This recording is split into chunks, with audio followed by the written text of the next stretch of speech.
marka aad dhehaysid iga raali noqo sorry lagama wado inaad qaldan tahay may waxa laga wadaa waxay tahay in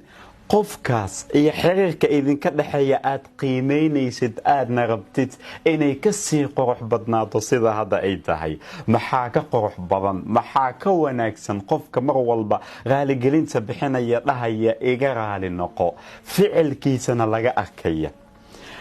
إله سبحانه وتعالى قرآن كيسا وحوك ليه وليعفوا وليصفحوا ألا تحبون أن يغفر الله لكم عفية غالي قلن بحية ذاتك غالي قلية ميادا يعني غابن إن إله سبحانه وتعالى دنبقين لا فغالي إذن كان نقضة جوابته وحيتها وها وأغي آتيات أفضت